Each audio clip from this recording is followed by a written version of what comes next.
So good morning everyone, I welcome you all to Saurabh Pandey UPSC YouTube channel के अंदर। आज के टॉपिक्स डिस्कस करते हैं। आज जितने भी टॉपिक्स हैं let's discuss them. 5 eyes intelligence एक टॉपिक आपका निकल कर आता है, that we will discuss. Then battle of Walong, इसके बाद सेक्शन 6 है citizenship act 1955, climate change and its impact on poor household, ये एक टॉपिक है। Understanding DNA and protein synthesis, science and technology का टॉपिक है। और Jiangmen underground neutrino observatory Juno, ये भी इंपॉर्टेंट है, साइंस टेक का टॉपिक है। Global hunger and economic challenges in India, फिर रोबोट आर्टिस्ट AIDA। ठीक है, अब देखो, आई होप आप लोग को थोड़ा सा क्लैरिटी होगी कौन सा टॉपिक किस सब्जेक्ट से बिलोंग करता है, और ये बहुत मैटर करता है। अगर आप ये डिफ्रेंशिएट करना सीख जाते हो कि कौन सा टॉपिक किससे लाइक है ना जुड़ा हुआ है, किस तरीके से है, तो वो चीज़ आपके लिए बहुत हेल्पफुल आपकी होगी। ठीक है, that will be of a great help आपके लिए। ठीक है, तो ये ध्यान में रखना है ना। तो यहाँ पे ये सारे टॉपिक्स हैं। मेंस का क्वेश्चन देख लो, India's growth and prosperity depends on food, nutrition, gender and climate change. तो ये आपको लिखना है, जरूर से अपने आंसर को लिखो। अगेन आई एम स्टेटिंग, कुछ स्टूडेंट है जैसे रीना करके के स्टूडेंट है, वो रेगुलर आंसर लिख रही हैं, आप लिखते रहो, है ना, लिखते रहो। मैं कोई इवेलुएशन नहीं कर रहा हूँ, कुछ नहीं कर रहा हूँ, but still there are students जो कि कंटिन्यूसली लिख रहे हैं। आपको भी उसी कैटेगरी में अपने आप को डालना है। आपको वेट नहीं करना है कि कोई मेरे आंसर को बहुत अच्छा बोलेगा या कुछ इस टाइप का, उसके बाद मुझे लिखना। आप एक बार लिखो, एक लिखना सीखो। ABCD से ही आपको रिव्यू की आवश्यकता नहीं होती है कि आप ABCD आपने स्टार्ट किया और उसी दिन से आपको चाहिए कि प्रॉपर आपको सारा रिव्यू मिलना स्टार्ट हो जाए, तो ऐसा आपको नहीं सोचना है। तो है ना, तो वो धीरे धीरे जब इम्प्रूवमेंट होगा, यू विल अंडरस्टैंड कि अच्छा अब इम्प्रूवमेंट हो रहा है, तो उसके बाद फिर किसी से रिव्यू की ज़रूरत अगर आपको लगती है तो वो आप फिर कर सकते हो। ठीक है, ये ध्यान में रखना है। कोई क्वेरी है तो इस नंबर पे आप मैसेज कर सकते हैं, अपने आंसर सेंड करें। Again Saurabh Pandey UPSC.com website पे जाना है, सारे कोर्सेस हैं। देखो, इथिक्स एंड इंटीग्रिटी का है, बुक सीरीज़ है, करंट अफेयर्स का नया बैच है, ऑप्शनल एग्रीकल्चर है, ये सब कोर्सेस हैं। सोसाइटी वाले के मैं नोट्स अभी बना रहा हूँ, अक्टूबर तक मैं साइबर सिक्योरिटी और सोसाइटी वाला कोर्स कंप्लीट कर लूँगा, नोट्स पार्ट सारा हो जाएगा। और जो भी ज्वाइन कर रहे हैं तो डोंट वरी, है ना, जो भी समय उसका फिर मैं आपको एक्सटेंशन दे दूंगा, कंटेंट आपको अपलोड मिलेगा। ऐसे का कोर्स चल रहा है, तो 4 ऐसे मैंने अपलोड कर दिए, 4 ऐसे का आप लोगों ने बहुत अच्छे तरीके से लिखा है और बहुत इम्प्रूवमेंट है। बट जिनके भी अच्छे नंबर आ रहे हैं तो वो बहुत कैरिड अवे ना हो जाए कि मैं मतलब यहाँ मुझे नंबर मिल रहा है तो आगे भी मिलेंगे। लिखते रहना है, सिर्फ ये मानकर चलो कि आपकी प्रैक्टिस हो रही है और आपको जो है लिखते रहना, कंटिन्यूस बेसिस पे जो है लिखते रहना। लिखना बहुत इंपॉर्टेंट है, वो उसका कोई भी अल्टरनेटिव नहीं है, वो आप फोकस करना। तो ये ध्यान में रखना है। ये वेबसाइट है, सौरभ पांडे CSE ऐप है, वहाँ से भी, और यहाँ पे करंट अफेयर्स कंटेंट भी आपको मिल जाएगा। 5 आइज नेशनल बैंक कनाडा इन रो। ठीक है, तो अभी जो केस चल रहा है इंडिया कनाडा रिलेशनशिप में, इसमें जो इंटेलिजेंस है, जैसे अगर आप देखोगे जो ट्रूडो है उसका ये कहना है कि भारत जो भी आरोप लगाया जा रहा है, तो उसमें कहा गया कि हमारे पास कोई ऐसा ऐसा कोई हमारे पास सबूत नहीं है, बट वो हमारे पास इंटेलिजेंस है, कोई ऐसा कॉन्क्रीट सबूत नहीं है, इंटेलिजेंस की बात की गई है। देखो 5 आई जो इंटेलिजेंस की अगर बात किया जाए, 5 आई इंटेलिजेंस है, तो 5 आई इंटेलिजेंस का कंटेक्स्ट को थोड़ा सा देखते हैं कि what do mean by 5 I intelligence का। तो ये एक तरीके से इसमें कौन कौन है, ऑस्ट्रेलिया, कनाडा, UK, US और न्यूजीलैंड। इंटेलिजेंस मतलब एक इंटेलिजेंस शेयरिंग नेटवर्क है ये। एंड यहाँ पे इंटेलिजेंस को शेयर करना, सिक्योरिटी कोऑपरेशन, जो भी ग्लोबल थ्रेट है उसको रोकना। इस पोस्ट वर्ल्ड वॉर के बाद इसका आप कह सकते हैं गठन हुआ था, 1946 में फॉर्मलाइज की गई थी। एंड यहाँ पे इंटेलिजेंस को शेयर करना, है ना, पर्टिकुलर जो सिग्नल इंटेलिजेंस होता है, मतलब डिजिटल कम्युनिकेशन या टेली कम्युनिकेशन के माध्यम से जो भी है आपका है इंटेलिजेंस, मतलब जो उससे रिलेटेड इंटेलिजेंस उसको शेयर करना, बहुत सारे हैं ना। तो यहाँ पे कई सारे चैलेंजेस आ रहे हैं, जैसे साइबर सिक्योरिटी थ्रेट में कोलैबोरेट करना, उसके बाद AI टेक्नोलॉजी के से रिलेटेड अगर रिस्क है तो उस पर भी ये लोग कार्य कर रहे हैं, और जो भी चाइना रशिया से थ्रेट है उसको भी नज़र बना के रखना। तो ये सब कुछ जो है इसके अंदर इंक्लूडेड है। तो ये फैक्ट्स थोड़े से आपको ध्यान में रखने हैं। कमेंट सेक्शन में मुझे एक बार बता देना कि आपको क्लियरिटी है सारा, मतलब जो मेरा वीडियो है या कंटेंट जो सामने है वो आपके विजिबल है कि नहीं विजिबल है, ये ज़रूर से आप लोग हाईलाइट करना। नेक्स्ट देखते हैं army to commemorate 62 years of battle of Walong. तो ये बैटल ऑफ वलोंग प्रीलिम्स के लिए आपको जानना जरूरी है, you need to be aware of. Battle of Walong की अगर बात किया जाए तो बैटल ऑफ वलोंग बेसिकली कब, ये पार्ट है 1962 की, जो इंडिया और चाइना के बीच का जो वॉर है उसके उसमें उसी से ये जुड़ी हुई है बैटल ऑफ वलोंग। तो ये फैक्ट याद रखना है, ये इंपॉर्टेंट है। तो इसी चीज़ को हम सेलिब्रेट भी करना चाहते हैं, है ना, जो भी सेक्रीफाइसेस हुए हैं। तो इसको लगभग 17 अक्टूबर से नवंबर 14 तक आपका होगा। जो भी हमारे सोल्जर्स हैं, हीरोज़ हैं बैटल के, उनको ट्रिब्यूट हम प्रोवाइड करना चाहते हैं। तो ये फैक्ट थोड़ा सा ध्यान में रखना, बैटल ऑफ वलोंग किससे जुड़ा है। नेक्स्ट देखते हैं, supreme court, honourable supreme court to deliver verdict on section 6A of citizenship act. Let the court deliver the verdict, तब डिस्कस करेंगे। अभी ब्रीफ में सेक्शन 6A के बारे में डिस्कस कर लेते हैं। सेक्शन 6A सिटीजनशिप एक्ट का, जो कि पॉलिटी से रिलेटेड एक टॉपिक है जिसकी आपको जानकारी होना चाहिए। अभी मैं आपको जीएस पेपर 2 की कुछ स्लाइड्स दिखाऊंगा। जीएस पेपर 2 में हम लोग के 5 क्वेश्चंस का कल मैंने सोर्स फाइंड किया था। पेपर 1, जीएस पेपर 1 में ऑलरेडी मैंने शो किया हुआ है कि जीएस पेपर 1 के अंदर हमारे लगभग 10 क्वेश्चंस हैं आउट ऑफ 20, ये दिखाया है। प्रीलिम्स में देखोगे आउट ऑफ 150 क्वेश्चंस हैं। और अभी मैं स्क्रीनशॉट आपको शो करूंगा, विद स्क्रीनशॉट शो करूंगा, है ना, अभी आप देखना, उसमें मैंने मेंशन किया। सब कुछ फ्री कंटेंट है, आप चाहो तो यूट्यूब में टाइप करके वो टॉपिक सेशन देख के और उस कंटेंट को चेक कर सकते हो। मतलब ऐसा नहीं है कि वो आप चेक नहीं कर सकते हो। तो वो मैं आपको अभी शो करूँगा, जस्ट टू हाईलाइट दिस की चीज़ों की रेलेवेंसी किस तरीके से है। जस्ट टू हाईलाइट दिस कि अगर आप एक सेशन को अच्छे तरीके से करते हो, रिवाइज करते हो, तो कितना आपके लिए हेल्पफुल हो सकता है। And also just to highlight कि यूपीएससी का देखो ट्रेंड क्या है। और हाँ, मैं ये ज़रूर से कहूँगा कि आपके लिए आसान नहीं है, क्योंकि लोग काफ़ी पीछे चले गए हैं, काफ़ी आगे चले जाते हैं। कुछ टॉपिक सितंबर के महीने में है, वहाँ से इन्होंने प्रश्न बना लिए। कुछ टॉपिक जो है इन्होंने बहुत पुराने जो टॉपिक्स हैं उनको इन्होंने पिक कर लिया। ठीक है, तो ये बहुत सारे ऐसे मतलब टॉपिक्स को आप कह सकते हो कि पिक करते हैं अलग अलग लेवल पे अगर देखा जाए तो ये थोड़ा सा समझना पड़ेगा। इस पर एक अलग से सेशन लेके हम लोग डिस्कस भी करेंगे। तो यहाँ पे देखते हैं सेक्शन 6A सिटीजनशिप एक्ट 1955 की बात करें तो इसी से रिलेटेड, मतलब इसको रिव्यू करने की बात की जा रही है ऑनरेबल कोर्ट के द्वारा। जो भी रिव्यू होगा वो तो हम चर्चा कर लेंगे बाद में। बट ये सेक्शन आपका ऐड किया गया था असम अकॉर्ड का, क्योंकि देखो क्या हुआ था, युद्ध हुआ था बांग्लादेश वाला, फिर बहुत सारे बांग्लादेशी असम में चले गए थे। तो फिर कैसे सिटीजनशिप किनको मिलना चाहिए नहीं मिलना चाहिए, क्योंकि वहाँ पे भी काफ़ी सारे टेंशन स्टार्ट आपका हुआ था। तो उस चीज़ के लिए कुछ सर्टेन क्लॉज जो है वो ऐड ऑन किए गए थे सेक्शन 6 के तहत। तो ये सेक्शन 6 से बेसिकली राइट्स प्रोवाइड करता फॉरेनर्स को जो भी असम में एंटर किए हैं बिफोर जनवरी 1 1966 एज ऑर्डिनरी रेसिडेंट, जो बिटवीन जनवरी 1966 से 71 के बीच में है, can only vote after 10 years, वो वोट कर सकते हैं सिर्फ 10 साल के बाद। तो इस टाइप के कुछ क्राइटेरिया जो है वो ऐड ऑन किए गए थे।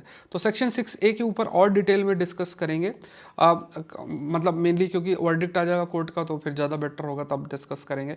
और जो भी है कि जैसे इसमें कहा गया कि क्यों सिर्फ असम के लिए, क्या हम स्पेसिफिक ये जो लॉ है इस टाइप से सिर्फ असम के लिए लेकर आ सकते हैं क्या, ऐसा कहना है कि क्या सिर्फ असम के लिए ऐसा सेपरेट लॉ लेकर आया जा सकता है कि नहीं। तो इस टाइप का है।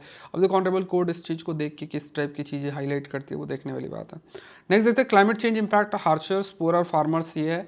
तो क्लाइमेट चेंज का इंपैक्ट फार्मर्स पे क्या इंपैक्ट है। देखो एक क्लाइमेट चेंज से भले बार बार टॉपिक लिंक होता रहता है, बट आप सोचो देखो इससे आपको एक आइडिया लगता, एग्रीकल्चर एक टॉपिक जीएस पेपर 3 में है ना। तो ये टॉपिक्स का लिंकेज आपके लिए बहुत हेल्पफुल रहेगा, तो ये ध्यान में रखना। पुअर फार्मर्स की बात अगर किया जाए तो यहाँ पे कहा गया है कि जो पुअर हाउस होल्ड भारत के अंदर कैसे अफेक्ट हो, ये बहुत महत्वपूर्ण ऐसे टॉपिक्स होते हैं, ये डेटा आपके पास होना चाहिए कि पुअर हाउस होल्ड्स जो है वर्ल्ड वाइड देखा जाए 5% अपना इनकम उनको लॉस करना पड़ता है हीट की वजह से। हीट स्ट्रेस, देखो हीट का मतलब देखो बहुत सारे इश्यूज और प्रॉब्लम्स होते हैं, आपका हेल्थ भी अफेक्ट होता है, फिर उस हीट से लड़ने के लिए बहुत सारी चीज़ों पे आपको खर्चा करना पड़ता है, आपका एग्रीकल्चर अफेक्ट होता है, बहुत सारी चीज़ों पर है। आपका हो सकता है कि कुछ ऐसा ट्रांसफॉर्मेशंस और चेंजेस आएँ कि आपका लाइवलीहुड भी चला जाए, और है ना। तो यहाँ पे क्या है, total income annually heat stress की वजह से होती है। और 4.4% की बात करें, जो पुअर हाउस होल्ड की बात करें तो उनकी जो इनकम 4.4% वर्ल्ड वाइड की बात हो रही है, तो फ्लड की वजह से लॉस होता है। यहाँ पे भी हम जो क्लाइमेट चेंज से वनरेबल है, खासतौर से जो पुअर है, रूरल पुअर, वुमेन, यूथ काफ़ी अफेक्टेड है। देखो बचपन में अगर आप समझो कि अगर बेसिक चीज़ें, पानी नहीं मिल रही है, ढंग से खाना नहीं मिल रहा है, तो सारा बुद्धि उसी में लगा रहेगा कि यार खाना नहीं मिल रहा है, पानी नहीं मिल रहा है। तो पूरा मान लो फैमिली के पास ज़्यादा रिसोर्सेस नहीं, तो उनका सारा ध्यान इसी में रहेगा। अगर इन चीज़ों, ये बेसिक चीज़ें मिलेंगी तो सामने वाला जो है और चीज़ों पे काम कर सकते हैं, और चीज़ों पे फोकस कर सकते हैं। तो ये चैलेंज भी होता है देश के ग्रोथ डेवलपमेंट के लिए। हमें जो एक अच्छा सिटीजन्स की ज़रूरत है ना, जिनको थोड़ा नॉलेज भी हो, स्किल्ड भी हो, जो एक ह्यूमन कैपिटल के रूप में काम कर सकते हैं। तो वो आप यू कैन से कि अगेन वेरी इंपॉर्टेंट कि है ना, यू कैन से है ना, यू कैन से दिस कि फिर फर्दर स्टेप्स लिए जा सकते हैं। तो यहाँ पे poor household in India की बात करें तो उनकी जो decrease on farm income during climate stress event, आप खुद इमेजिन करो ना कि बहुत सारे लोग एग्रीकल्चर एक्टिविटी में भारत में इन्वॉल्व है। अब जो भी एग्रीकल्चर एक्टिविटी करते हैं, डिफरेंट एग्रीकल्चर एक्टिविटीज़ जो आपकी परफॉर्म की जाती है ना, जो भी एग्रीकल्चर एक्टिविटीज़ आपकी परफॉर्म की जाती है, उससे जो पैसा की कमाई होती है, अर्निंग होती है, ठीक है, जो भी पैसे की कमाई होती है या फिर जो भी अर्निंग आपकी पैसों की होती है, तो कहीं ना कहीं वी कैन से उसमें वो काफ़ी रिडक्शन होता है because of the climate change. Heat stress है, क्रॉप का प्रोडक्शन रिड्यूस होगा, एंड जो भी फार्म इनकम है वो इम्पैक्ट होगा, farmer community that will also be affected. फिर structural inequality, vulnerability of poor household is link to structural inequalities. तो यहाँ पे सामाजिक जो सुरक्षा प्रोवाइड करना है, जैसे अब कोई रूरल एरियाज़ में रह रहा है, कई सारे लेवल पे अगर आप देखोगे तो रूरल एरियाज़ में है जो प्रॉपर उनको एक सामाजिक स्ट्रैटिफिकेशन है, उसमें भी वो उन्हें आप कह सकते हैं डिप्राइव्ड कंडीशन में उन्हें सारी चीज़ें वो एक्सेस नहीं कर सकते हैं। तो जो भी उनको प्रॉब्लम्स और इश्यूज फेस करनी पड़ रही हैं, तो ये जो स्ट्रक्चरल इनइक्वालिटीज़ एग्जिस्ट करती है, मतलब समाज का स्ट्रक्चर के इस तरीके का है, सिर्फ कास्ट के बेसिस की बात नहीं है, और डिफरेंट एस्पेक्ट में जो सामाजिक स्ट्रक्चर वो उनको और वनरेबल बना देता है, और क्लाइमेट चेंज ऐसे वनरेबल लोगों को और अधिक अफेक्ट आपका करता है। तो यहाँ पे हीट स्ट्रेस की वजह से आप देखोगे तो जो लॉस है इनकम का वो ज़्यादा है, 53%, फ्लड है का है वो 47%, ये ध्यान में रखना है। इसके अलावा रिकमेंडेशंस की बात किया जाए तो सोशल प्रोटेक्शन प्रोग्राम्स है। सोशल प्रोटेक्शन प्रोग्राम ये है, सोशल प्रोटेक्शन प्रोग्राम का मतलब जो भी मतलब सामाजिक लेवल पे फाइनेंशियल इंसेंटिव्स कुछ प्रोवाइड करके देखना, क्योंकि इनकम का लॉस हो रहा है। उसके बाद काम का डाइवर्सिफिकेशन, वर्कफोर्स का डाइवर्सिफिकेशन, एक समान कार्य को अगर आप करते जाओगे तो पॉसिबिलिटी ये होती है कि एक समान जब कार्य करते हो और उसमें कोई दिक्कत आएगी तो आपका जो लाइवलीहुड चला जाएगा। क्या फार्मिंग एक्टिविटी में ही लगे हो, फार्मिंग एक्टिविटी आपकी अगर अफेक्ट हो रही है तो फिर सोर्स ऑफ लाइवलीहुड खत्म हो जाएगा। तो वर्क को डाइवर्सिफाई करना, अलग अलग चीज़ों में off farm employment opportunities generate करना, फार्मर के फार्म एरिया के बाहर भी एम्प्लॉयमेंट अपॉर्चुनिटीज़ जनरेट जो है वो करना। फिर यहाँ पे जेंडर बैरियर्स हैं, जो नॉन फार्म एम्प्लॉयमेंट है उसको भी देखना जरूरी है, खासतौर से रूरल कम्युनिटीज़ के बीच में। आज के समय में तो फेमिनाइजेशन ऑफ एग्रीकल्चर हो रहा है, एग्रीकल्चर एक्टिविटी को महिलाओं के द्वारा हैंडल किया जा रहा है। क्यों? क्योंकि जो मेल है वो दूसरी जगह पे माइग्रेट करके अपना काम करने चले गए हैं, तो वो वहाँ पे काम करते हैं क्योंकि उनका एग्रीकल्चर पे इतना ट्रस्ट बना नहीं। तो सारा एग्रीकल्चर का काम अगर संभालने का काम है वो कौन कर रहा है? वो बेसिकली फीमेल के द्वारा हो रहा है। तो इसे फेमिनाइजेशन ऑफ एग्रीकल्चर कह रहा है। अब मान लो कि वो भी लाइवलीहुड चला जाएगा तो that women will also be affected. तो यहाँ पे ये जो कुछ जेंडर बैरियर्स हैं वो भी थोड़ा सा ब्रिज करना जरूरी है कि वुमेन को हम किस तरीके से नॉन फार्म एम्प्लॉयमेंट की तरफ लेकर आ सकते हैं, मतलब फार्म जो एरिया है उसके बियॉन्ड उनको एम्प्लॉयमेंट अपॉर्चुनिटी जनरेट की जा सकती है। जैसे नीति आयोग ने अप्रैल इंडस्ट्री, जो कपड़ों से, टेक्सटाइल से रिलेटेड इंडस्ट्री, उस पर फोकस करने की बात आपकी की गई है। फिर उसके बाद national innovation of climate resilient agriculture पे फोकस किया गया है। तो national innovation of climate resilient agriculture मतलब ऐसे एग्रीकल्चर पर हम फोकस कर रहे हैं जिस पर क्लाइमेट चेंज का जो इम्पैक्ट हो वो कम हो, वो चीज़ आपके हाईलाइट की गई। अब यहाँ पे कहा गया कि सोशल प्रोटेक्शन पे फोकस करना, जेंडर इक्वालिटी मेजर लेना, वर्कफोर्स का डाइवर्सिफिकेशन करना, एंड ऑफ फार्म एम्प्लॉयमेंट लेना। तो ये सब चीज़ें ध्यान में रखना। देखो कंटेंट बनाने में समय लगता है, इसलिए थोड़ा सेशन लेट हो जाता है, बट नोट्स का आपका झंझट खत्म है। मतलब आप सेशन को देखो, पीडीएफ को पढ़ो, that is more than sufficient. और अगर आप करंट अफेयर प्लस या प्रहार बैच का हिस्सा नहीं हो तो ये मिस्टेक नहीं करना है। मैं आपको फिर कह रहा हूँ कि ये मिस्टेक बिल्कुल ही नहीं करना है। किस तारीख से वीडियो लेक्चर मिल जाएंगे, आप वैसे भी बहुत पीछे हो। लगभग 58 लेक्चर्स मैंने पुराने बैच में अपलोड कर दिए हैं, और इसमें भी आप 58 लेक्चर पीछे हो, उसके अलावा और भी चीज़ें पीछे हो। तो ये हिंदू सेशन तो है ही, हिंदू सेशन भी सब्जेक्ट वाइज उसका कंपाइलेशन तो होगा ही। इसके अलावा भी और भी sources, PIB, down to earth, इनका जहाँ पीडीएफ है पीडीएफ में दे रहा हूँ, योजना जहाँ लेक्चर है लेक्चर दे रहा हूँ, मतलब कंप्लीट आपको मिलेगा। ठीक है, प्रीलिम्स स्पेसिफिक कंटेंट वो प्रीलिम्स टेस्ट सीरीज के अंदर MCQ फॉर्मेट में अगर आपको कंटेंट चाहिए तो वो जो आप बढ़िया रिवाइज करो और पढ़ो तो वो आपको टेस्ट सीरीज़ के अंदर ही अवेलेबल रहेगा। तो ये दोनों कोर्सेस आपको ज़रूर से ज़रूर कवर करने हैं, ये मैं पहले से आपको हाईलाइट करने का प्रयास कर रहा हूँ, और वो फिर आप इसमें डिसीजन मेकिंग में डिले नहीं करना है। ठीक है, कोई क्वेरी है तो लास्ट में हम इसके बारे में डिस्कस करेंगे। नेक्स्ट देखते हैं माइक्रो आरएनए। अब देखो हमने पुराने लेक्चर्स में ऑलरेडी ये चीज़ डिस्कस कर ली है, ट्रांसक्रिप्शन क्या होता है, माइक्रो आरएनए क्या होता है, माइक्रो आरएनए का रोल क्या होता है, ये सब कुछ डिस्कस ऑलरेडी कर रखा है। आज भी ये आपका कंटेंट आया हुआ है, ठीक है, तो आप इसको थोड़ा सा रीड कर लेना, कोई क्वेरी है तो आप मुझे बता देना। कुछ इंपॉर्टेंट एस्पेक्ट है तो इस पर इन्होंने चर्चा कर रखी है। अब इसमें एक चीज़ ये एक थोड़ी सी नई चीज़ है कि यहाँ थोड़ा मैं इस डायग्राम से आपको समझाने का प्रयास करता हूँ कि देखो देखो डीएनए जो है ना, डीएनए से आरएनए बनता है और इस प्रोसेस को हम ट्रांसक्रिप्शन बोलते हैं। और ये जो आरएनए है इसे हम बोलते हैं एमआरएनए। एमआरएनए क्या है? मैसेंजर आरएनए है। ये जो मैसेंजर आरएनए है इसका महत्वपूर्ण रोल होता है प्रोटीन जो है बनाने में। प्रोटीन मतलब मैंने कई बार बोला जिम वाली प्रोटीन नहीं, प्रोटीन के बेसिस में हर जो सेल होता है सेल के अंदर ये प्रोटीन बनती है और प्रोटीन के माध्यम से बहुत सारे सेलुलर लेवल पे, सेल के लेवल पे चीज़ें होती हैं विद इन सेल। अब कहा यह जाता है कि देखो ये मैसेंजर जो आरएनए है ये एक सर्टेन इन्फॉर्मेशन कोड करता है, ठीक है, सर्टेन इन्फॉर्मेशन कोड करता है। ये एक आप मानो गुप्तचर टाइप है जो कि इन्फॉर्मेशन कोड करके कि देखो सुनो मेरी बात, आपको जो प्रोटीन है ये वाली तुम्हें बननी है। तो ये इन्फॉर्मेशन जो कौन कैरी करता है वो मैसेंजर आरएनए करता है। अब ये क्या है, ये बोलता रहेगा बनाते रहो प्रोटीन, बनाते रहो प्रोटीन, बनाते रहो प्रोटीन, बनाते रहो प्रोटीन। इसको रोकने वाला कोई नहीं है, इसको तो वही जो है ना चलता गया है ना। ऐसे मानो कि जैसे ढलान में गाड़ी जो है, ढलान में जो गाड़ी आपने बिना मतलब ऐसे ही छोड़ दिया, बिना ब्रेक लगाया तो चलती रहेगी चलती रहेगी, ढलान है तो चलती रहेगी चलती रहेगी, जब तक ब्रेक नहीं लगाओगे तब तक चलती रहेगी। ऐसे ही एमआरएनए बोलेगा प्रोटीन बनाते रहो बनाते रहो बनाते रहो बनाते रहो, प्रोटीन बनता जाएगा अब ऐसा कोई रिक्वायरमेंट से ज़्यादा कोई चीज़ होगी तो नुकसान सेल को करेगी। तो ये जो रोकने का कि भाई अब रुक जाओ, बहुत हो गया, अब अपना काम हो चुका है, अब रुक जाओ, जब बोलेंगे तब बनाना, तो वो जो है वो कौन करता है, वो एमआईआरएनए का कार्य है। एमआईआरएनए क्या है वो मैंने ऑलरेडी डिस्कस कर रखा है कि है ना, वो 22 से 25 न्यूक्लियोटाइड्स होते हैं, ये लास्ट लेक्चर मतलब पहले के लेक्चर्स में डिस्कस किया है। तो एमआईआरएनए ही रेगुलेट करता है कि एमआरएनए को बताता है रुक जाओ, थम जाओ, अब परेशान होने की जरूरत नहीं है, प्रोटीन का अपना काम हो चुका है, अब बाद में जब बोला जाएगा तब बनाएंगे। तो ये रोल आपको एमआईआरएनए का ध्यान में रखना है कि कौन करता है।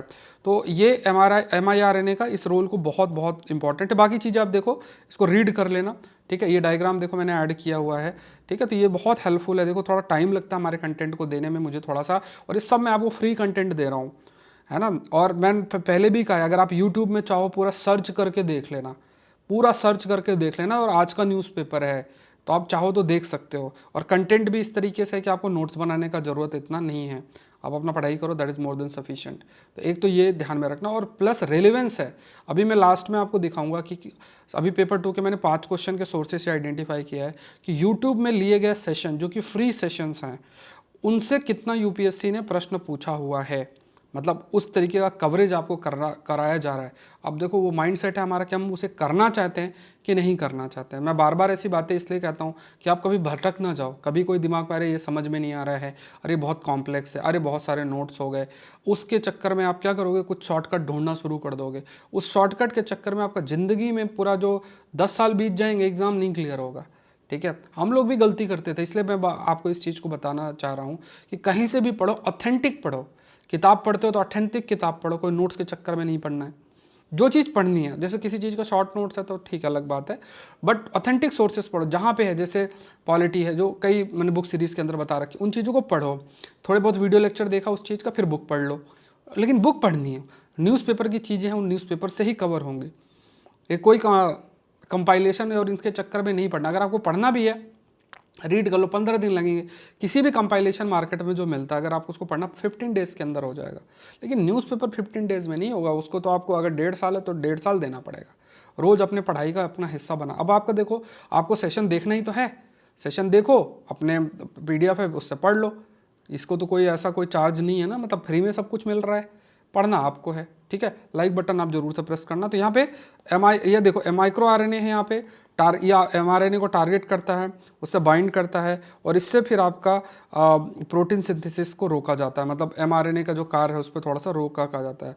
फिर देखो सेल के अंदर अगर आप देखोगे ना, जो सेल होता है, सेल के अंदर आप देखोगे तो यहाँ पे सेलुलर प्रोसेस बहुत सारे होते हैं सेल के अंदर, मतलब जो जैसे हर जीव का जो शरीर है वो सेल का बना होता है, तो उसका डेवलपमेंट, सेल अलग अलग उस पर डिवाइड होते हैं, सेल डेथ होती है, अगर बाहरी कंडीशन चेंज होता है तो सेल कैसे रेस्पॉन्ड करते हैं, डिजीज़ के प्रति सेल कैसे रेस्पॉन्स करते हैं, इन्हें हम सेलुलर प्रोसेस बोलते हैं। इस सेलुलर प्रोसेस को मेंटेन करने में mRNA का एक महत्वपूर्ण रोल है। दूसरा कहा गया कि एक और टर्म यूज़ किया गया, आरएनए मेडिसिन। ठीक है, आरएनए मेडिसिन। अब आप इस चीज़ को समझो कि कोई भी, अगर मान लो कोई भी माइक्रो ऑर्गेनिज्म सेल्स को टारगेट करेगा, अगर वो माइक्रो ऑर्गेनिज्म सेल्स को टारगेट, जैसे कोई भी माइक्रो ऑर्गेनिज्म है, वायरस बैक्टीरिया, सेल्स को उसने टारगेट किया, अगर आपके जो सेल्स हैं, अगर वो सेल्स आपके टारगेट हो रहे हैं और अफेक्ट हो रहे हैं, तो किस तरीके से डिजीज़ के प्रति सेल रिस्पॉन्ड करेगा, इस चीज़ को टैकल किया जा सकता है, इम्प्रूव किया जा सकता है through protein synthesis and through mRNA। तो जब आरएनए का इस्तेमाल ऐसा डिजीज़ को ट्रीट करने के लिए, डिजीज़ को टारगेट करने के लिए किया जाता है, तो उसके लिए हम जो मेडिसिन शब्द यूज़ करते हैं उसे बोलते हैं आरएनए डिजीज़। इस बार का नोबेल प्राइज़ इसी एरिया के अंदर दिया गया है, इस चीज़ को रिसर्च के बेसिस में प्रस्तुत करने के लिए आपको दिया गया है। ठीक है, तो इसमें ट्रायल और ये सब आपका हुआ है। ठीक है, तो ये थोड़ा सा ध्यान में रखना है। तो आरएनए मेडिसिन शब्द आपको थोड़ा सा याद रखना है, आरएनए मेडिसिन या माइक्रो आरएनए मेडिसिन क्या है ये ध्यान में रखना है। मैंने बहुत ही सिंपल भाषा में आपको बता दिया। Let's move to the next part. This is basically about the JUNO. ठीक है, Jiangmen underground neutrino observatory, JUNO याद रखना। एक तो जूनो मिशन भी था, अगर आपको याद हो कमेंट सेक्शन में बताओ जूनो मिशन किससे रिलेटेड है। ठीक है, Jiangmen underground neutrino observatory, neutrino particles होते हैं, चार्जलेस मासलेस पार्टिकल्स आपके होते हैं। देखो क्या है, एक थोड़ा सा मैं आपको कंटेक्ट दूँ, ये ऐसे पार्टिकल्स होते हैं दे कैन पास, मतलब ये जो मतलब जैसे सॉलिड मटेरियल उससे भी पास हो जाएंगे, ये ऐसे पार्टिकल्स क्यों मासलेस हैं। लोग स्टडी कर रहे हैं, स्टडी करके देखना कि क्या ये जो पार्टिकल्स एग्जिस्ट करते हैं तो इसके माध्यम से क्या हम इनको थोड़ा सा आप कह सकते हो कि स्टडी करके क्या हम इसको यूज़ कर सकते हैं, मान लो कम्युनिकेशन के लिए यूज़ किया जा सकता है कि नहीं किया जा सकता है। ठीक है, तो यहाँ पे ये लगभग ये आपकी ये ऑब्जर्वेटरी कहाँ है, गुआंगडोंग चाइना के अंदर लोकेटेड है। कॉस्ट क्या है ये मतलब नहीं है। उसके बाद इसको न्यूट्रिनो पार्टिकल्स को स्टडी करना है, it will study neutrino particles. ठीक है, इस चीज़ को स्टडी करना। फिर उसके बाद लाइक है ना, nearby nuclear power plant, सूरज, अर्थ की रेडियो एक्टिव डीके, मतलब पृथ्वी में, सन में, न्यूक्लियर पावर प्लांट्स में, जहाँ से भी न्यूट्रिनो पार्टिकल्स उसको, उससे जो डेटा है उसको ऑब्जर्व करना। उसके बाद कई France, Germany, Italy, Russia, US, Taiwan, ये आपके इन्वॉल्व भी हैं, कंट्री साथ में काम कर रही हैं, इस मिशन के तहत कार्य भी कर रहे हैं। तो यहाँ पे खास तौर से देखा जाए कि बीजिंग एंड बेसिकली अलग अलग संस्थाएं रशिया, फ्रांस और इटली की हैं, उनसे कोलैबोरेट भी किया जा रहा है और इस मिशन के माध्यम से न्यूट्रिनो पार्टिकल्स को स्टडी किया जा रहा है। न्यूट्रिनो पार्टिकल्स क्या एप्लीकेशन और ये सब हमने पहले डिस्कस किया हुआ है। Let's move to the next, global hunger index के बारे में है, तो कुछ पॉइंट्स इसका डिस्कस करते हैं। अच्छा टॉपिक है।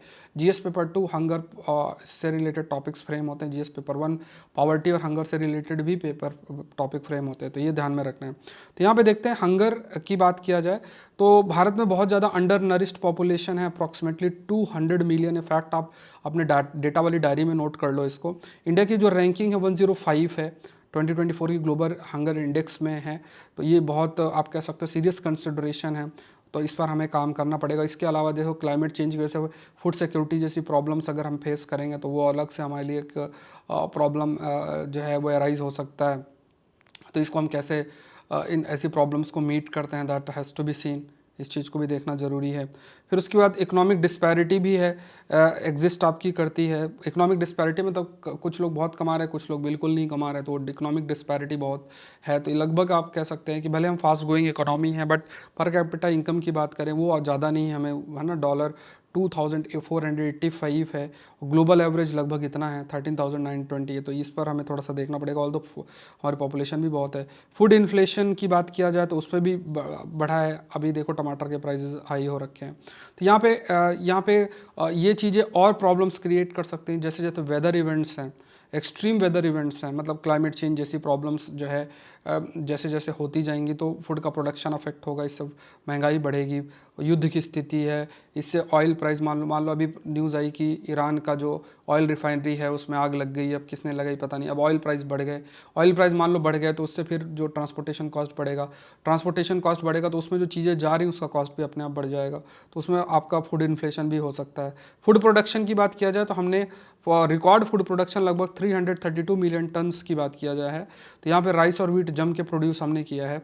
और ऑल दो पल्सेस वेजिटेबल का प्रोडक्शन जो है वो रिड्यूस हुआ, तो ये थोड़ा सा हमारे लिए कंसर्न इस कि देखो खाली लोग गेहूं चावल तो नहीं खाते हैं, अभी टमाटर है और भी दूसरी चीज़ें भी वेजिटेबल पल्सेस है, तो अगर वो प्रोड्यूस नहीं करेगा उसका प्राइस बढ़ जाएगा, तो ये थोड़ा सा बैलेंस करना पड़ेगा। फिर उसके बाद ये भी इन्फेंट मोर्टेलिटी रेट 26 पर 1000 लाइव बर्थ है। चाइल्ड स्टंटिंग एंड वेस्टिंग की बात करें उसका भी जो रेट है वो भी हायर, मतलब जैसे बच्चा है उसके हाइट और वेट एज के हिसाब से हो रहे हैं कि नहीं हो रहे हैं, प्रॉपर न्यूट्रिशन उसको मिल रहा है कि नहीं मिल रहा है, ये देखना जरूरी है। फिर उसका क्लाइमेट चेंज सिग्निफिकेंटली इम्पैक्ट कर रहा है भारत की जो फूड सिक्योरिटी उसको काफ़ी हद तक अफेक्ट कर रहा है। फिर ग्लोबल हंगर इंडेक्स की बात करें तो यहाँ पे 105th आउट ऑफ 127 कंट्रीज़ हैं, ये मैंने आपको बता दिया, ये फैक्ट्स रिवाइज्ड फॉर्म में है। तो चाइल्ड मैल न्यूट्रिशन की बात करें तो यहाँ पे स्टंटिंग, वेस्टिंग और मोर्टेलिटी बिफोर 5 ईयर्स, ये 3 चीज़ आपको कंसिडर करना है, डायग्राम में आप देख लेना। उसके बाद गवर्नमेंट के भी कई एफर्ट है, फूड सिक्योरिटी एक्ट, पोषण अभियान, इस पर फोकस किया गया है। एंड जीडीपी ग्रोथ, अगर देखो ये पॉइंट भी याद रखना है कि अगर सिर्फ हम ये सोचें कि यार जीडीपी में हम बहुत आगे बढ़ रहे हैं, हमारा जो प्रोडक्शन और ये सब बढ़ रहा है, लेकिन जीडीपी ग्रोथ का मतलब ये नहीं कि हम उसको कन्वर्ट कर रहे हैं कि बेनिफिट सब तक रीच करें, और ये भी नहीं है कि हम फूड सिक्योरिटी से डील करें। फूड सिक्योरिटी के लिए एक हमें डिफरेंट सेट ऑफ अप्रोच को अपनाना पड़ेगा। सामाजिक और आर्थिक जो असमानताएं हैं, जो इनइक्वालिटीज़ हैं, उसको थोड़ा सा देखते हुए और फूड और न्यूट्रिशनल सिक्योरिटी पे काम जो है करना पड़ेगा, ठीक है। तो ये ध्यान में रखना है। अच्छा, जैसे इस बार मेंस में आया था इंटर जनरेशनल इक्विटी, तो आपको याद होगा हमने चर्चा कर रखी है, ये डायग्राम से फटाफट आप रिवाइज कर लेना, ठीक है। तो यही सारे कुछ पॉइंट्स इसमें हैं। तो यहाँ पे जैसे टारगेटेड इन्वेस्टमेंट की ज़रूरत है मैटरनल चाइल्ड हेल्थ पे, और वाटर सैनिटेशन हाइजीन, इन चीज़ों पे हमें इन्वेस्टमेंट इंक्रीज हमें करना पड़ेगा, है ना। फूड है, न्यूट्रिशन है, जेंडर एस्पेक्ट है, क्लाइमेट चेंज है, इस पर हमें इन चीज़ों को हमें एड्रेस करना पड़ेगा। फिर उसके बाद हमें जो डेटा कलेक्शन किस तरीके से किया जाता है, प्रॉपर हम डेटा कलेक्शन कर रहे हैं नहीं कर रहे हैं, तो उस पर भी हमें थोड़ा सा फोकस करना पड़ेगा। अगर हम प्रॉपर डेटा कलेक्शन नहीं कर रहे तो उसको प्रॉपर हमें डेटा कलेक्शन करना पड़ेगा कि अच्छा ठीक है न्यूट्रिशनल सिक्योरिटी हम प्रोवाइड कर पा रहे हैं कि नहीं कर पा रहे हैं उसके लिए। फिर उसके बाद डेटा को कंपेयर करते हुए जहाँ भी इम्प्रूवमेंट की पॉसिबिलिटी है, अफेक्टिव वे में पॉलिसी को लेकर जाना, उस पर हम काम जो है कम कार्य जो है वो कर सकते हैं, ठीक है। तो ये सारा कंटेंट आपका इसी से है, ठीक है। ये जो आर्टिकल आप देख रहे हो ना, इसी से ये कंटेंट है, प्लस कुछ एक्स्ट्रा चीज़ें भी हैं, ठीक है। ये भी आपको ध्यान में रखना है। ये सारे पॉइंट्स है, कहीं कुछ टाइपिंग एरर हो तो मुझे आप बता देना कमेंट सेक्शन के अंदर, और आप सेशन को लाइक ज़रूर से करना है।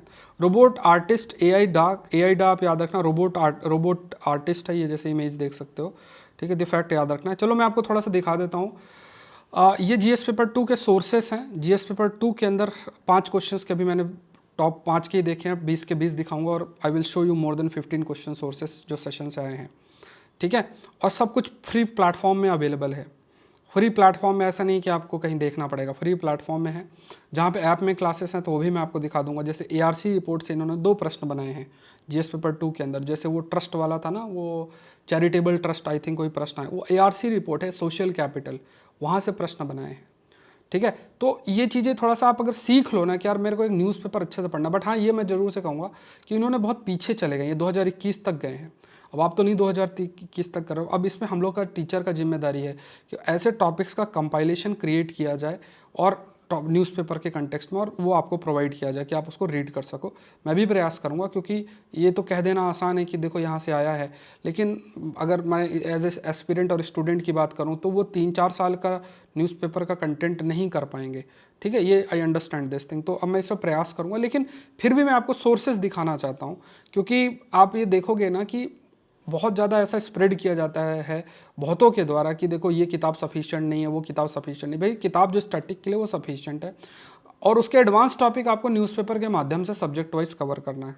अगर आपने ये चीज़ सीख ली तो आपको बहुत हेल्प मिलेगी, ठीक है। मतलब करंट अफेयर्स को अच्छे से कवर किया, इन्फॉर्मेशन बेस्ड नहीं कि ये वो स्टैटिस्टिक्स टाइप चीज़ें, उसके लिए कोई मतलब इतना करने की ज़रूरत नहीं है। तो देखो इलेक्टोरल रिफॉर्म का है, ये 19 सितंबर को भी सेशन लिया था, उस पर भी कवर था, और पहले भी टॉपिक आया हुआ है, लगभग है ना, 4-5 महीने में आया था, लेकिन 19 सितंबर में ये मुझे मिला है, तो मैं आपको दिखा दिया हूँ, आप चाहो तो सेशन देख सकते हो।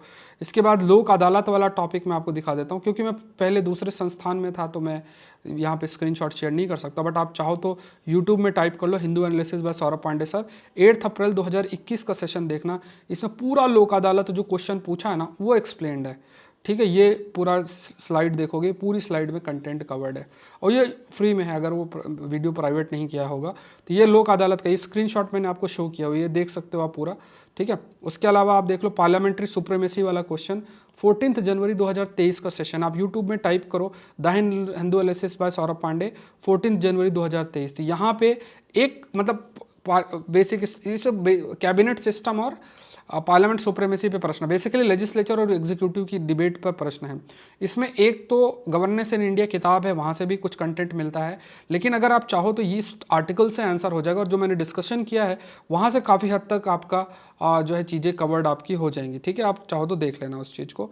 इसके अलावा अगर आप देखोगे कि ठीक है, इसके अलावा अगर आप देखोगे तो कैग पे जो प्रश्न हैं ये भी अगर आप देखोगे तो यहाँ पे भी आर्टिकल है, आप टाइप कर लो, 28 दिसंबर 2022 का है, तो उसमें पूरा कैग की जो रिपोर्ट एनआरसी के कंटेक्स्ट में है, तो अगर आपको नॉलेज है कैग का, थोड़ा बेसिक पता है, तो आप आंसर कर दोगे। तो ये टॉपिक आपका आया हुआ है, ठीक है। अब ये हिंदू मैंने लिखा हुआ है कि आप टाइप कर दो, आपको मिल जाएगा, ये यूट्यूब में ही फ्री अवेलेबल है। उसके बाद लोकल बॉडीज़ और अनवर बॉडीज़ की बात करें तो यहाँ यूट्यूब में आपको 11 अक्टूबर 2022 का हिंदू सेशन देखना है। इसमें आपका पूरा का एक्सप्लेंड है, देखो panchayat and municipality shall be elected, मतलब ये पूरा एक्सप्लेंड है, रूरल अर्बन लोकल बॉडीज़ को कैसे कंबाइन करना चाहिए, यहाँ पे आर्टिकल है, उस कंटेक्स्ट में मैंने कंटेंट ऐड करके एक्सप्लेन भी आपको किया हुआ है, ठीक है। तो ये देखो 5 क्वेश्चंस के मैंने स्क्रीनशॉट दिया। अब आपके ऊपर है, अभी मैंने प्रहार बैच जैसे लॉन्च किया, अब उसमें मैं आपको वीडियो अपलोड कर रहा हूँ, ठीक है। कंटेंट जैसे हिंदू के सेशंस को सब्जेक्ट वाइज कंपाइल कर रहा हूँ, पॉलिटी के टॉपिक्स आ रहे हैं, आपको कुछ नहीं करना, वीडियो को देखना है और अपने स्टैटिक टॉपिक से लिंक करना है। आपको लगभग 2 साल मिनिमम करना है, मिनिमम 2 साल तो करना ही करना है। अब मेरा काम क्या है कि मैं पुराने टॉपिक्स का कंपाइलेशन भी इसमें PDF बना के डाल दूंगा, ये मैं आपके लिए करूँगा, ठीक है। प्रीलिम्स और मेंस दोनों का कंटेंट है। अब वो आपका दिमाग है कि आप इस चीज़ को कैसा लेते हैं, आप जो है इस चीज़ को इम्प्लीमेंट करते हैं नहीं करते। मेरा काम प्रूफ करने का, मैंने आपको दिखा दिया, प्रीलिम्स का भी दिखा दिया, GS पेपर 1 का भी दिखा दिया, यहाँ पे भी अभी मैंने 5 क्वेश्चन ही सर्च किए हैं, अभी पूरे दिखाऊंगा, 3 भी दिखाऊंगा। 4 में देखो, 4 में जो अभी जो इथिक्स का कोर्स मैंने डाला उससे काफ़ी कंटेंट आपको मिल जाएगा, वो भी शो करूँगा मैं आपको। तो उन चीज़ों को पढ़ लो, देखो आपने कहीं से भी पढ़ाई की होगी, ये कोर्सेज की कोई प्राइस हाई नहीं है, एक रिवीजन के रूप में लो। लेकिन जैसे आप इन कोर्सेज से जुड़ते हो, देखो एक बेसिक एप्टीट्यूड आपके अंदर होना चाहिए, आपने कभी पढ़ा नहीं है ना, कहीं वो नहीं किया, तो पहले पढ़ लो फिर ज्वाइन करो। मैं सिर्फ इतना कहूँगा, क्योंकि मेरा अप्रोच पढ़ाने का थोड़ा डिफरेंट है। अगर किसी चीज़ को आधे घंटे में करना है तो उसको आधे घंटे में ही करेंगे, 4 घंटा नहीं खींचेंगे। कहानी मैं नहीं बताऊँगा, है ना, जो सीधा कंटेंट है PDF बढ़िया बना दिया, उसका वीडियो लेक्चर रहेगा, आप उसको देखो, पढ़ो और उसको फिर अपडेटेड करके चीज़ों को प्रोवाइड कर देना। ये टेक्नोलॉजी का टाइम है ना, तो ये टेक्नोलॉजी का टाइम है, तो इसमें 2-2 4-4 घंटे की क्लासेस ज़रूरत नहीं है। हाफ एन आवर में आप more than sufficient content, 35-40 minute से ज़्यादा आप कंसंट्रेट नहीं कर सकते हो, आपको थोड़ा ब्रेक चाहिए होगा, तो 35-40 मिनट का लेक्चर आपको रहेगा अवेलेबल, ठीक है। तो ये मैंने आपको शो कर दिया है। फिर यहाँ पे देखो ये कई सारे टॉपिक्स हैं। एग्रीकल्चर ऑप्शनल है, हम लोग शुरू कर देंगे जल्दी, तो ये नोट्स आपको मैं शेयर करूँगा, ये दिखा देता हूँ, और मैं थोड़ा सा आपको दिखा भी देता हूँ कि जैसे ये देखो, ये इथिक्स के नोट्स हैं जो मैंने आपको प्रोवाइड कर रहा हूँ, ये सारे नोट्स इथिक्स के हैं, इस पर मैंने काफ़ी लेक्चर्स भी डाल दिए हैं, आप देख सकते हो, ठीक है, इथिक्स वाले हैं। अभी देखो ये इंटरनल सिक्योरिटी वाले नोट्स मैं जो है बना रहा हूँ, ये किताब ही है, डायरेक्ट किताब से डायरेक्ट पढ़ा रहा हूँ, ठीक है। इसके अलावा मैं आपको दिखा देता हूँ, गवर्नेंस इन इंडिया की बुक के 7 लेक्चर्स मैंने डाल दिए हैं, इसमें पूरे टॉपिक्स जो है वो आपको कवर किए जा रहे हैं। जैसे मैं आपको दिखाऊं तो इस बार जैसे मेंस का भी प्रश्न आपका था, ठीक है, तो ये किताबें जो हैं कवर हो रही हैं। ये जैसे अलग अलग टॉपिक्स को पढ़ाना, इसमें जो भी बुक से जो भी टॉपिक्स हैं, क्योंकि बुक से PDF है, वो सब मैं इसमें अब आपको कवर करा रहा हूँ, ठीक है। इथिक्स हो गई, बुक सीरीज़ में सब चीज़ें हो गई, और भी मैं आपको दिखा देता हूँ, जैसे ये आप देखोगे एग्रीकल्चर के नोट्स आ जाते हैं, ठीक है। तो ये एग्रीकल्चर के नोट्स आपको, ये जो एग्रीकल्चर ऑप्शनल होगा तो ये नोट्स आपको दिए जाएंगे, और भी अपडेटेड नए जो बैच के स्टूडेंट्स हैं उनके नोट्स भी मैंने मंगाए हैं, तो वो भी आपको ऐड करके मिलेंगे, ठीक है। तो एग्रीकल्चर ऑप्शनल के नोट्स हैं, तो पूरा टू द पॉइंट चीज़ें हैं, आपको पढ़ना है, आपका काम पढ़ने का है तो आप पढ़ते रहो, उससे आपको नहीं भागना है। मेरा सिर्फ इतना है, मेरा काम पढ़ाना है, कंटेंट प्रोवाइड करना है, दैट आई विल डू, ठीक है। थोड़ा सा सेशन में इधर उधर हो तो आप मुझे बोल सकते हो। ज्वाइन करने के लिए saurabh.pandey.upsc.com पे जाओ, ऑल कोर्सेज पे क्लिक करो, लॉगिन बटन जो है वो आपको प्रेस करनी है अगर आप लैपटॉप में क्लासेस करना चाहते हैं।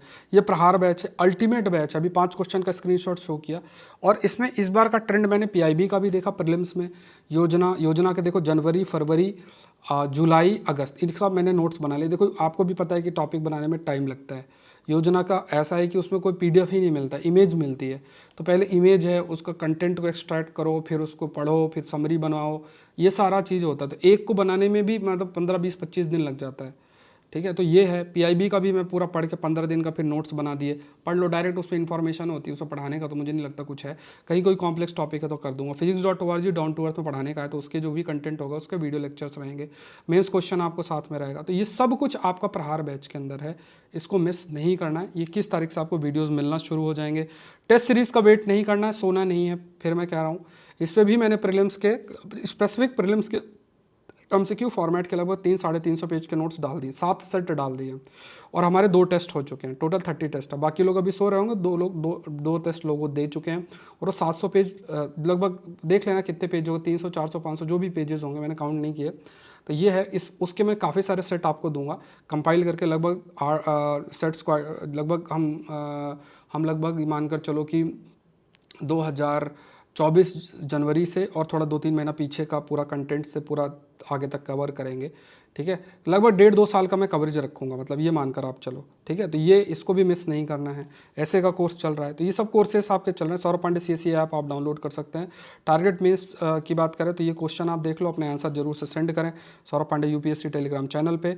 और फिर मैं कहूँगा कि स्टूडेंट लिख रहे हैं, जैसे एक रीना स्टूडेंट है, वो आंसर रेगुलर बढ़ रही है, मैं 2-3 हफ्ते से देख रहा हूँ रेगुलर आंसर आ रहे हैं। ऐसे और स्टूडेंट्स भी हैं, आप लिखते रहो, मेरी नज़र सब पे रहती है। भले मैं इवेलुएट अभी नहीं कर पा रहा हूँ, समय का कंस्ट्रेंट रहता है, बट नज़र रहती है कौन कैसा पार्टिसिपेट कर रहा, कौन कमेंट करता है। आप अगर कमेंट करते हो तो एटलीस्ट मैं आपका नाम जान पाता हूँ। ठीक है, ये करना है। सेशन को लाइक ज़रूर से करें। ये पीडीएफ डाउनलोड करने का आपका है तो यहाँ से आप कर लेना। Thank you everyone, thank you.